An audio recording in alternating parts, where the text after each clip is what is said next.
Hello, magandang araw sa inyo lahat. May hawak ako ditong gray.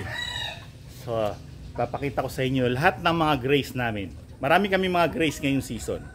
So, pipili kami dito alin yung maganda ang magiging result.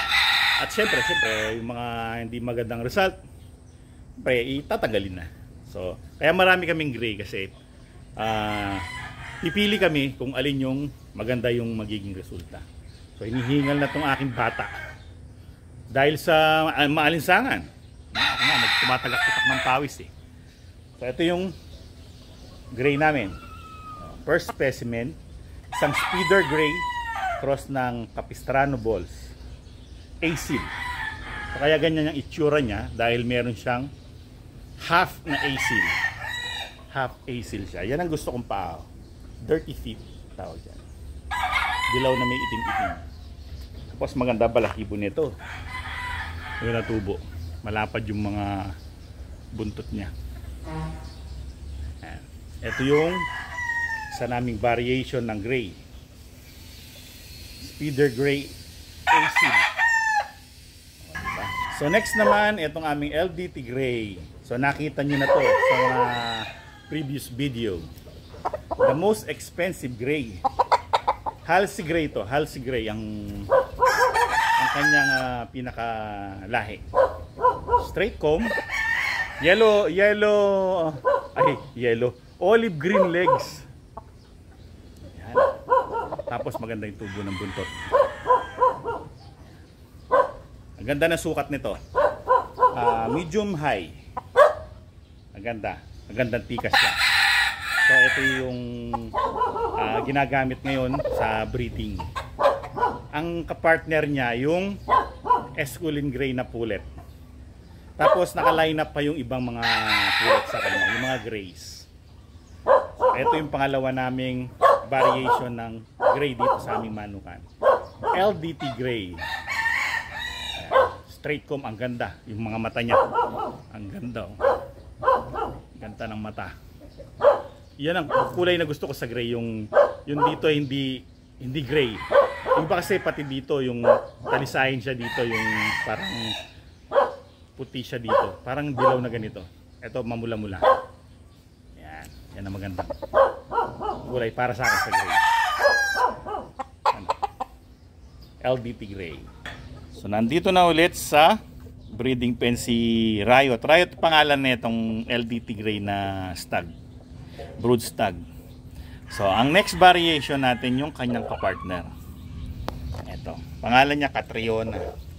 Catriona gray kasi gray. Siya isang Esculin na regular gray, Harold Brown, cross ng yellow-legged hatch. Magpakita ka. Ayan siya. Magandang klaseng pulet ito. Magandang sukat niya. Nag-aayos ng balahibo, nagkakamot. Galing sa San Francisco GF na ni Marlon Esculin. So yan ang aming next variation. Yan, naka-cross siya dito ngayon sa LDT. Next gray, ito naman yung kapartner ng aming LDT gray brood stag. Ito yung LDT gray pullet. Pareho silang pure na LDT gray. Sexy din siya. P-comb. Yung paa niya light sa paa nung brood stag. Hindi anong dark green. Medyo light yung pagkaka-green niya. Maganda yung stance nito. Medyo naglulugon din, katulad ng mga ibang mga pulet. Parang siguro off season to. So yan ang aming isa pang variation ng mga gray namin na pulet naman. Pure LDT gray, the most expensive gray. Next variation ng gray, etong very old line ng mga chewing ko. Yan. Yung kanilang GG ang tawag, Great Gray. Ito na lang yung nag-iisang original, 6 years old na gray. Hindi na nila na-inbred ito kasi ito highly inbred na. Napakababa na talaga. Tapos maliit ng manok.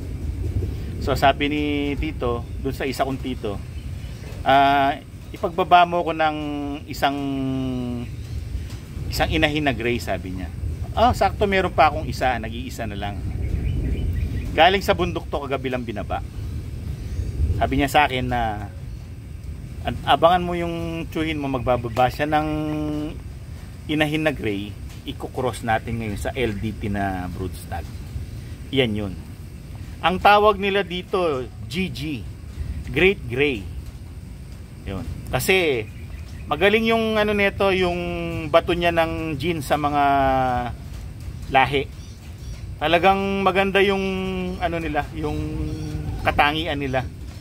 Kaya ito yung binibase blood nila sa mga iba-ibang linya nila na available dati nung nagpa-farm pa sila dito sa may side namin.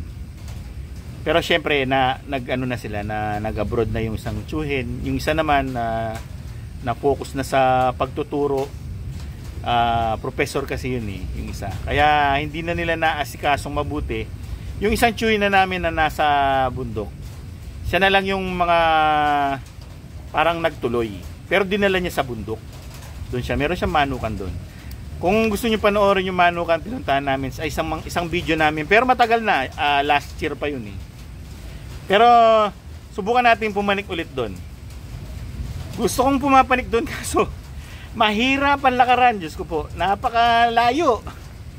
Kaya kumbaga sa talagang maglalaan ka ng pagod kung gusto mong makapunta doon sa manukan. Pero syempre yung tsuhin ko sanay na sanay doon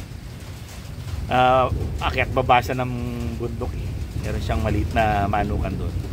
So ito yung isa naming variation, GG. Ito ang bonus na sinasabi ko sa inyo.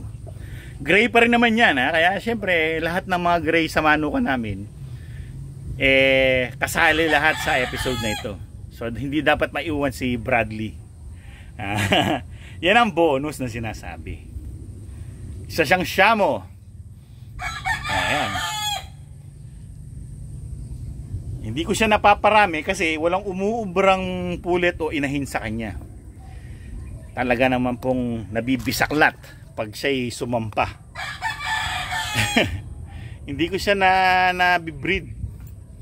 Nahihirapan. Dapat kamukha niya at tulad niya. Shamo din dapat ang i-partner sa kanya. Matagal na to sa amin. Ano na to? Ilang taon na ba to? 5 years old na ata itong si Bradley. So yan ang aming bonus na isa pang gray. Ano siya? Hiraw. So mga kaibigan, yan yung mga gray namin dito sa manukan. Marami kaming mga gray ngayong season na to kasi magsusubok kami kung alin yung magandang klaseng gray na mag-i-stay. Siyempre hindi magandang resulta, siyempre tatanggalin na. Siyempre yung mag-i-stay lang, siyempre yung magandang resulta ng breeding namin sa mga grays. Kaya maraming variety ng gray. Titignan kung alin yung maganda yung resulta. Tapos yun ang ipopropagate, pararamihin. So sa mga nagtatanong saan yung mga hindi nyo nakikita dun sa nandito yan, ito yung manyo ka na to yung mga bully kasi nandito sila sa likod.